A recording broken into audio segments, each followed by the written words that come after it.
With that said, let's keep it moving here. A man is punching his wife, pulling her hair, twisting her arm as he roughs her up in front of his 9 and 10-year-old sons. He also happens to tell her that he's going to make her disappear and that he's going to kill her. Sounds like a class act, right? His name is Floyd Money Mayweather Jr., and unless you've been living in a cave for the last 10 years, you probably know all about the undefeated world champion boxer.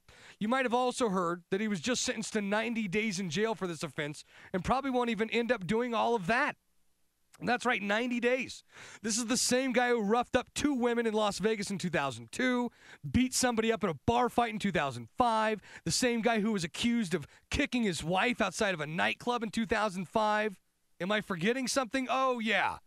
The time that he threatened the lives of 2 security guards because of parking tickets, and of course, the ongoing civil suit in which the money man has been accused of orchestrating a shooting attack outside of a skating rink. You heard me right. I said shooting and skating rink in the same sentence. How much combined jail time do you think Floyd Mayweather Jr. has done based on the entire rap sheet that I just provided?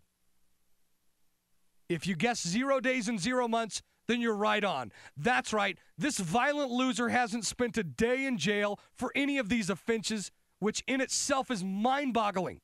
But the fact that he has only received 90 days for beating up his wife and threatening her life in front of his children, on top of everything that I just previously mentioned, is what gets me really shaking my head here, guys. I mean, Floyd Mayweather Jr. is easily one of the worst people that you'll ever find. Self-absorbed, violent, angry, morally bankrupt, lacking self-control, respect for authority, 0, disrespectful to women, 100% materialistic, cheater, liar, and of course, you have to love a guy who named himself after currency.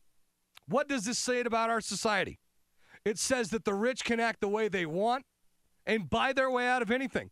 It shows that we pretend that we like to hear feel-good stories about quality individuals, but deep down we could care less as long as you're winning fights, games, etc.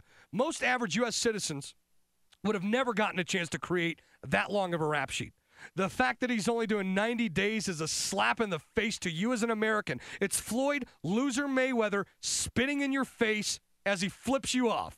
I mean, think about it. Tim Tebow, who might just be the finest human being in all of sports, will be ridiculed more today than Mayweather will be ridiculed this year. Tebow will be scrutinized more and will receive more personal attacks that have nothing to do with his play on the field than a woman-beating, authority-hating jerk like Mayweather ever will. That's the society that we live in.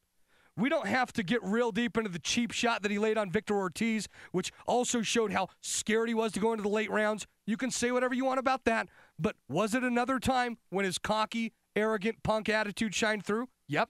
Was it illegal, though? Nope. So, once again, it's okay with you, right, America? The greatest athletes of all time, they don't act like Mayweather. They absolutely do not. And frankly, it's a shame that we might have to hear about such a filthy dirtbag for the rest of our lives just because he's undefeated. The fact that a guy like this has succeeded for so long is very telling about the sport of boxing, and as a boxing connoisseur, it's embarrassing. You should feel very uncomfortable that a man with the violence and anger issues that Floyd Mayweather has is getting a slap on the wrist and will be interacting freely in our society. Maybe it will take a murder to finally put this piece of trash in jail for good.